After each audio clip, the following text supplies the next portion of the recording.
आता पाहूया 36 जिल्हे 50 बातम्या।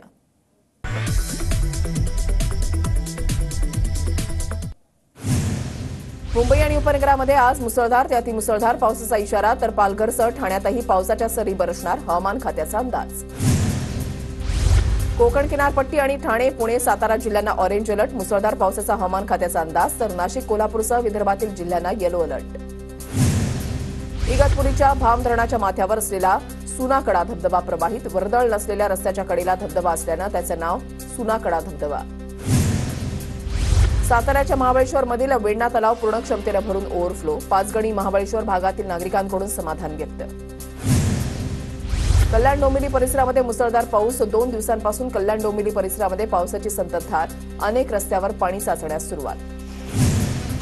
गोंदियामध्ये 1.5 महिना उलटूनही फक्त 18.9% पाऊस, सरासरी 230.6 मिलीमीटर पावसाची नोंद।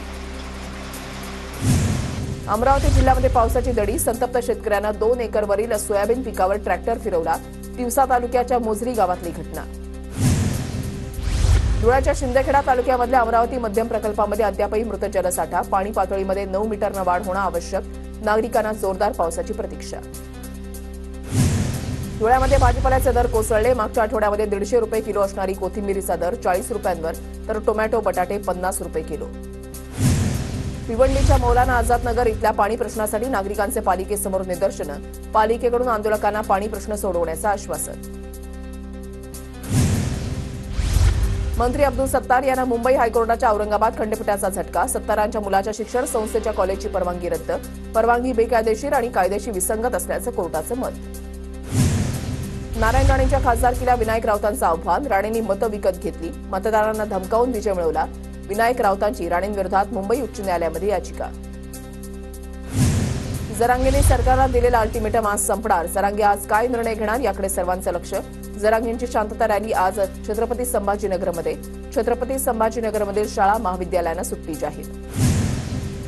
विधान परिषद निवडणुकीमध्ये मवियाची 8 मतं फुटली, कारवाई झाल्यास महायुती संधी देणार, महायुतीच्या मोठ्या नेत्यांनी आमदारांना आश्वासन दिल्याची माहिती। विधान परिषदेमधल्या विजयानंतर नागपुरात झळकले अजित पवारांचे बॅनर्स, राजकारणामधील चाणक्य अजितदादा, नागपूरमध्ये विधानभवनासमोर लागलेल्या बॅनर्सवर उल्लेख। जळगावच्या अमळनेरमध्ये भुसावळहून नंदुरबारला जाणाऱ्या रेल्वेवर दगडफेक, चेन पुलिंग करून समाजकंटकांकडून पॅसेंजर ट्रेनवर दगडफेक, प्रवाशांमध्ये भीतीचं वातावरण। धुळ्याच्या साक्रीमध्ये 2 गटामध्ये मोठा वाद, मागील भांडणाच्या वादातून 2 गटामध्ये तुफान हाणामारी, जखमींवर जिल्हा रुग्णालयामध्ये उपचार सुरू, 70हून अधिक जणांवर गुन्हा दाखल। नाशिक मुंबई महामार्गावरील नवीन कसारा घाटामध्ये दरड कोसळली, जेसीबीच्या साह्यानं मातीचा ढिगारा दूर करून वाहतूक सुरळीत करण्यात यश। पावसामुळे शहापूरच्या सापटेपाड्यामधील घरात एकाचं घर कोसळलं, घर कोसळल्यानं 4 जण जखमी, रस्त्याअभावी जखमींना झोळीतून घेऊन जाण्याची वेळ।